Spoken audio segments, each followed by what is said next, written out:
தமிழ் உள்ளங்கள் அனைவருக்கும் வணக்கம். டைப்ஸ் ஆஃப் ஆர்டர் பத்தி இந்த வீடியோல பார்க்கலாம். ஆர்டர்ல வந்து ஒரு 5 டைப்ஸ் இருக்கு.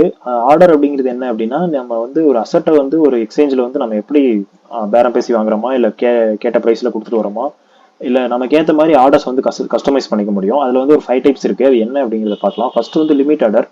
லிமிட் ஆர்டர் அதுக்கு முன்னாடி இந்த ஆர்டர் புக்கை பார்த்துக்கோங்க. ஆர்டர் புக்கில் வந்து இந்த கிரீன் கலர்ல இருக்கிறது ஃபுல்லா பை ஆர்டர்ஸ், இந்த ரெட் கலர் இருக்கிறது வந்து செல் ஆர்டர்ஸ். இப்போ வந்து இது எப்படி புரிஞ்சுக்கலாம் அப்படின்னா, 5 ருபீஸ்க்கு 50 குவான்டிட்டி பை பண்றதுக்கு வந்து ரெடியா இருக்காங்க. அதாவது அந்த அசட்டுக்கு வந்து அதிகபட்சம் வந்து 5 ருபி கொடுக்கறதுக்கு வந்து ஒருத்தர் ரெடியா இருக்காரு.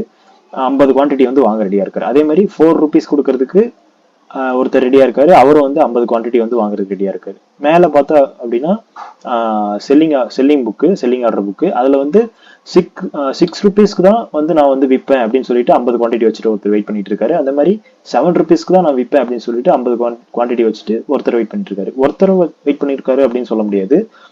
எவ்வளவு பேர் வேணா இருக்கலாம். ஆனா இந்த 50 குவான்டிட்டியை வந்து 7 ருபீஸ்க்கு செல் பண்ண மட்டும்தான் ஆள் இருக்கு அப்படின்றது வந்து நம்ம வந்து இந்த ஆர்டர் புக்ல வந்து புரிஞ்சுக்கணும். இப்போ லிமிட் ஆர்டர் அப்படின்னு பாக்குற பட்சத்துல லிமிட் ஆர்டர் அப்படிங்கிறது என்ன அப்படின்னா, நீங்க வந்து ஒரு பிக்சட் பிரைஸ்ல நான் இந்த பிரைஸுக்கு கொடுத்தா மட்டும்தான் இந்த அசட்டை வந்து நான் வாங்கிப்பேன் அப்படின்னு சொல்லிட்டு நீங்க வெயிட் பண்றது மட்டும்தான் லிமிட் ஆர்டர் அப்படின்னு சொல்லுவோம். ஃபார் எக்ஸாம்பிள் வந்து இப்போ வந்து நீங்க ஒரு காய்கறி கடைக்கு போறீங்க அப்படின்னா, ஒரு தக்காளி வாங்குறோம் எடுத்துக்கோங்க.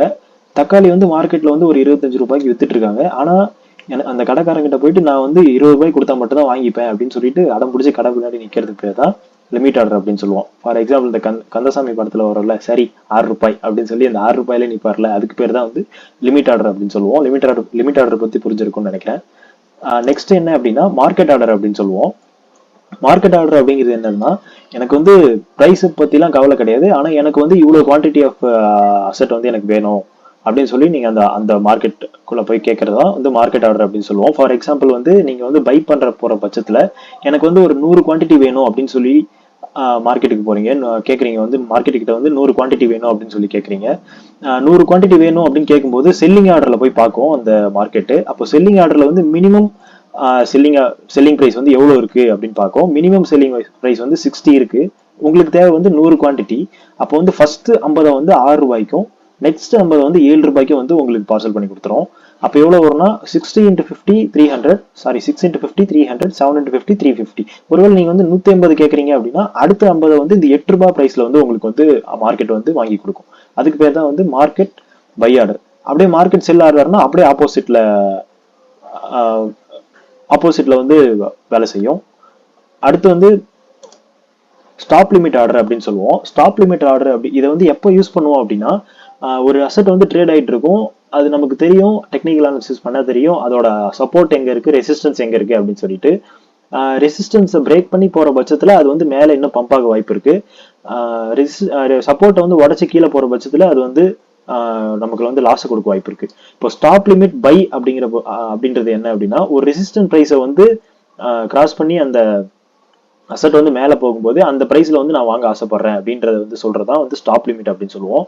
இப்போ ஃபார் எக்ஸாம்பிள் வந்து இங்க ஸ்டாப் லிமிட் அப்படின்னு இருக்குல்ல, ஸ்டாப்ல வந்து என்ன பிரைஸ் வைப்போம் அப்படின்னா, இப்போ இந்த அசெட்டுக்கு வந்து 20 தான் ரெசிஸ்டன்ஸ் அப்படின்னா இந்த 20 எடுத்துட்டு வந்து இந்த ஸ்டாப்ல வைக்கணும். ஸ்டாப்ல வச்சோம் அப்படின்னா ஆர்டர் வந்து ட்ரிகர் ஆயிரும். ட்ரிகர் பிரைஸ் அப்படின்னு சொல்லுவாங்க. இது இந்த 20 எடுத்துட்டு வந்து இந்த ஸ்டாப்ல வைக்கணும். இப்போ 20க்கு வந்துருச்சு அப்படின்னா நான் வந்து 21லயோ இல்லை 20.5லயோ வந்து வாங்கிக்கிறேன் அப்படின்னு சொல்லிட்டு வைக்கிறது தான் இந்த லிமிட். அதாவது இந்த ட்ரிகர் பிரைஸ்ல வந்துச்சு அப்படின்னா நான் என்ன பிரைஸ்ல வந்து வாங்க ஆசைப்படுறேன் அப்படிங்கிறது வந்து லிமிட்ல வைக்கணும். குவான்டிட்டியில வந்து நீங்க உங்ககிட்ட இருக்க பேலன்ஸ்க்கு ஏற்ற மாதிரி குவான்டிட்டி வந்து நீங்க அட்ஜஸ்ட் பண்ணி வச்சுக்கலாம். இதே செல் ஸ்டாப் லிமிட் செல் அப்படின்னா என்னன்னா, ஒரு சப்போர்ட்டை வந்து பிரேக் பண்ணி கீழே போற பட்சத்துல அந்த அசெட் வந்து நமக்கு வந்து லாஸை கொடுக்கும். ஸோ அந்த லாஸை கட் பண்றதுக்காக அந்த சப்போர்ட்டை வந்து பிரேக் பண்ணும்போது அந்த சப்போர்ட்டை வந்து நம்ம வந்து ட்ரிகர் பிரைஸ்ல வச்சிடணும். ஸ்டாப்ல வந்து அந்த ட்ரிகர் பிரைஸ் வந்து 10 வச்சிடணும், சப்போர்ட் பிரைஸை வச்சிடணும். கீழே வந்து ஒரு 9.5 அந்த மாதிரி அந்த சப்போர்ட் பிரைஸை விட ஒரு சின்ன ஒரு 1% 2% வந்து கம்மியா வைக்கணும். அதே பிரைஸ் கூட வைக்கலாம். ஆனா மார்க்கெட் வந்து வேகமா ஃபாலோ ஆகிற பட்சத்துல அந்த ஆர்டர் வந்து ஃபில் ஆகாம போறதுக்கு வாய்ப்பு இருக்கு. ஸோ ஒரு 1% 2%, 10% கூட கம்மியா வைக்கிறது பற்றி தப்பு இல்லை. இதான் வந்து ஸ்டாப் லிமிட் ஆர்டர் அப்படின்னு சொல்லுவாங்க. சப்போர்ட் அண்ட் ரெசிஸ்டன்ஸை வச்சு உங்களோட லாஸை வந்து கட் பண்றதுக்காகவும், ப்ராஃபிட்டை வந்து ஒரு ப்ரைஸுக்கு மேல போனா மட்டும்தான் நான் வாங்க ஆசைப்படுறேன் அப்படின்றத வந்து ஃபிக்ஸ் பண்றதுக்கு ஸ்டாப் லிமிட் ஆர்டர் வந்து நம்ம யூஸ் பண்ணுவோம். நெக்ஸ்ட் வந்து ஒன் கேன்சல்ஸ் அதர் அப்படின்னு சொல்லுவோம். பேர்ல இருக்க மாதிரியே இதை வந்து 2 ஆர்டர் பிளேஸ் பண்ண முடியும். ஒரே இப்போ ஃபார் எக்ஸாம்பிள் இங்க வந்து என்கிட்ட வந்து 10 பிடிசி இருக்கு. இப்போ வந்து என்ன இதை லிமிட் ஆர்டர்ல போடுறேன் அப்படின்னா ஒன்னு வந்து நான் ஒரே ஒரு செல்லிங் பிரைஸ் கொடுக்க முடியும், ஒரே ஒரு பையிங் பிரைஸ் கொடுக்க முடியும். ஆனா இந்த ஒன் கேன்சல்ஸ் அதர் கொடுக்கும்போது என்னால வந்து 2 செல்லிங் பிரைஸ்ல வந்து வித்துக்க முடியும், 2 பையிங் பிரைஸ்ல வந்து என்னால வாங்கிக்க முடியும். இப்போ ஒன் கேன்சல்ஸ் அதர் பை பத்தி பார்ப்போம். இப்போ வந்து அந்த அசெட் வந்து 510ல வந்து ட்ரேட் ஆகிட்டு இருக்குன்னு வச்சுங்களேன். அந்த நான் வந்து 500 ரூபாய்க்கு போனாலும் அந்த அசெட்டை வாங்க ஆசைப்படுறேன். அது மாதிரி 540 ரூபாய்க்கு போயிட்டாலும் நான் வந்து அந்த அசெட்டை வாங்கிக்க ஆசைப்படுறேன். அப்படிங்கிறதா வந்து இந்த ஒன் கேன்சல்ஸ் அதர்ல வந்து நீங்க பிளேஸ் பண்ணணும். இந்த பிரைஸ் அப்படிங்கிறது இருக்குல்ல, பைல பொறுத்த வரைக்கும் அந்த பிரைஸ்ல வந்து நீங்க மினிமம் வந்து எவ்வளவு பிரைஸ் கீழே போனா நீங்க அந்த அசெட்டை வந்து வாங்க விருப்பப்படுறீங்க அப்படிங்கிறது வந்து இந்த பிரைஸ்ல செட் பண்ணணும். அடுத்து வந்து ஸ்டாப்புங்கிறது வந்து ட்ரிகரு. இந்த 540ன்றது வந்து ஒரு ரெசிஸ்டன்ஸ்னு வச்சுக்கோங்களேன். அந்த ரெசிஸ்டன்ஸ்க்கு மேல போச்சு அப்படின்னா இங்க இருந்து பம்ப் ஆகும் அப்படின்னு நீங்க எதிர்பார்க்குறீங்கன்னா அப்போ ஸ்டாப்ல வந்து அந்த பிரைஸை வைக்கணும். லிமிட்ல வந்து அந்த ட்ரிகர் பிரைஸ் ரீச் ஆச்சு அப்படின்னா லிமிட் வந்து நீங்க எவ்வளவு அங்க இருந்து ஒரு 5% இல்ல 10% பிரைஸ்ல வந்து இங்க லிமிட்ல வைக்கணும். குவான்டிட்டி வந்து நீங்க எவ்வளவு குவான்டிட்டி வந்து விற்க ஆசைப்படுறீங்களோ வாங்க ஆசைப்படுறீங்களோ அதை வைக்கணும். செல்லுக்கு வந்து இது ஆப்போசிட்டா அப்படி வேலை செய்யும். அடுத்து வந்து இது வந்து நான் ஆல்ரெடி லிமிட் பத்தி ஆர்டர்ஸ் பத்தி ஒரு 2 இயர்ஸ்க்கு முன்னாடி வீடியோ போட்டிருக்கேன். அப்போ வந்து ஒரு 4 டைப்ஸ் தான் இருந்துச்சு, நம்ம முன்னாடி பார்த்த 4 டைப்ஸ். இப்போ வந்து ட்ரைலிங் ஸ்டாப் அப்படிங்கிற ஒரு டைப் வந்து எக்ஸ்ட்ரா வந்திருக்கு பைனான்ஸ்ல. அது என்ன அப்படிங்கிறது பார்ப்போம். ட்ரைலிங் ஸ்டாப் அப்படின்றது என்னன்னா நம்ம முன்னாடி வந்து ஒரு ஸ்டாப் ப்ரைஸை வந்து நம்ம ஃபிக்ஸ் பண்ணிடுவோம். இந்த ப்ரைஸுக்கு வந்து போச்சுன்னா ஆர்டர் வந்து ட்ரிகர் ஆக ஆரம்பிச்சிடணும், எனக்கு வந்து அந்த அசெட் வந்து செல்லோ இல்லை பையோ ஆயிடணும் அப்படின்னு சொல்றதுதான் வந்து ஸ்டாப் லிமிட். ஆனால் ட்ரைலிங் ஸ்டாப் பொறுத்த வரைக்கும் அந்த அசெட்டோட ப்ரைஸ் ஏற ஏற கூடவே அந்த மார்ஜினை வந்து ஏறிக்கிட்டே போகும். இப்போ இந்த எக்ஸாம்பிள் எடுத்துக்கோங்க. இந்த எக்ஸாம்பிள் வச்சு சொன்னா உங்களுக்கு புரியும் கரெக்டா. இப்போ வந்து நான் வந்து ஒரு அசெட் வந்து 90 ருபீஸ்க்கு வாங்குறேன். 90 ருபீஸ்க்கு வாங்கிட்டு ஆக்டிவேஷன் ப்ரைஸா ட்ரைலிங் ஸ்டாப்ல வந்து நான் அது வந்து ப்ராஃபிட் எடுக்க ஆசைப்படுறேன் அப்படின்னு வைங்களேன். இப்போ ஆக்டிவேஷன் ப்ரைஸ்ல வந்து நான் வந்து 100 அப்படின்னு வச்சுக்கிட்டேன். 100 எப்போ 100 வச்சு ஏன் வைக்கிறேன் அப்படின்னா ஒன்ஸ் 100 ரீச் ஆனால் மட்டும்தான் இந்த ஆர்டர் வந்து ட்ரிகர் ஆகும். இந்த ட்ரைலிங் ஸ்டாப் ஆர்டர் வந்து ட்ரிகர் ஆகும். எனக்கு எப்போ வந்து இந்த அசெட் வித் ப்ராஃபிட் கிடைக்கும் அப்படின்னா இப்போ நான் வந்து ஒரு 10% வந்து என்னோட ட்ரைலிங் டெல்டா வைக்கிறேன் அப்படின்னா இப்போ 100க்கு ரீச் ஆச்சு. நான் 90 ருபீஸ்க்கு அந்த அசெட் வாங்கினேன்.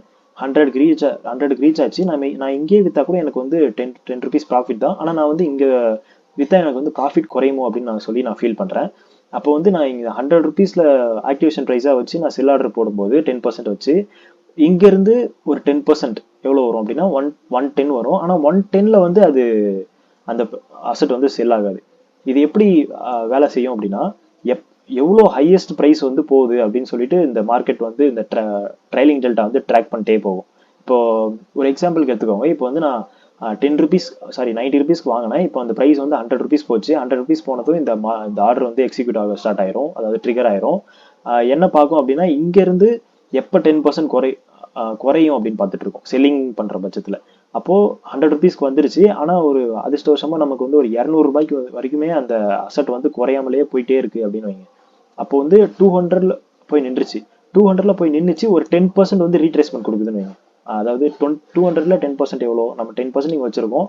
அப்போ ஹையஸ்ட் ப்ரைஸான ஒரு 200 வந்து ரீச் பண்ணிச்சு. நான் ஒரு எக்ஸாம்பிளுக்கு சொல்றேன். 200 தான் ரீச் பண்ணும் அப்படின்னு கிடையாது, இல்லை 150 கூட இருக்கலாம். 150ல இருந்து 10% பார்க்கணும். இப்போ 200ல 10% எவ்வளோ அப்படின்னா 180. இப்போ வந்து ஹையஸ்ட் ப்ரைஸான 200 ரீச் பண்ணிச்சு. இங்கேயும் அந்த அசெட் வந்து செல் ஆகாது. எப்போ செல் ஆகும் அப்படின்னா இந்த 200ல இருந்து எவ்வளோ 10% அப்படின்னு பார்க்கும் 180. அப்போ 180 வந்தா மட்டும்தான் இந்த ஆர்டர் வந்து எக்ஸிக்யூட் ஆகி உங்களுக்கு வந்து ப்ராஃபிட் கிடைக்கும். புரிஞ்சிருக்கும்னு நினைக்கிறேன் நான் உங்களுக்கு. இப்போ ஒருவேளை 200க்கு போல டைரக்டா வந்து 300க்கே போயிருச்சு அப்படின்னா இப்போ 300ல இருந்து 10% எவ்வளோன்னு பார்க்கும். 300ல இருந்து 10% எவ்வளோ குறையும் அப்படின்னா 30. 300ல 10% 30. அப்போ 300 மைனஸ் 30 வந்து 270. இப்போ உங்க அசெட்டோட பிரைஸ் வந்து 300 ரூபாய்க்கு போயிடுச்சு அப்படின்னா 270 ரூபாய்க்கு எப்போ வரும் அப்படின்னு பார்த்துட்டு இருக்கோம். 270 ரூபாய்க்கு வந்த உடனே அந்த அசெட்டை வந்து வித்து கொடுத்துரும் உங்களுக்கு. இதான் வந்து ட்ரைலிங் ஸ்டாப் அப்படின்னு சொல்லுவோம். அதுல வந்து உங்க பெர்சன்டேஜ்க்கு ஏற்ற மாதிரி அந்த பெர்சன்டேஜும் வந்து கூடவே ட்ராக் ஆகிட்டே போயிட்டு இருக்கும். ஹையஸ்ட் பிரைஸ் எப்போ ரீச் ஆகுதுன்னு பார்க்கும். அந்த ஹையஸ்ட் பிரைஸ்ல இருந்து 10% குறையதை பார்த்துட்டு இருந்து அந்த நீங்க எவ்வளவு பெர்சன்டேஜ் வைக்கிறீங்களோ அந்த பெர்சன்டேஜ் குறைஞ்சா அந்த இடத்துல வந்து உங்களுக்கு வந்து செல் ஆயிரும். இதே மாதிரி தான் பையும். வீடியோட எண்டுக்கு வந்துட்டோம். தேங்க்யூ. புரிஞ்சிருக்கும்னு நினைக்கிறேன். ஏதாவது டவுட்ஸ் இருந்தால் கமெண்ட்ஸ்ல கேளுங்க.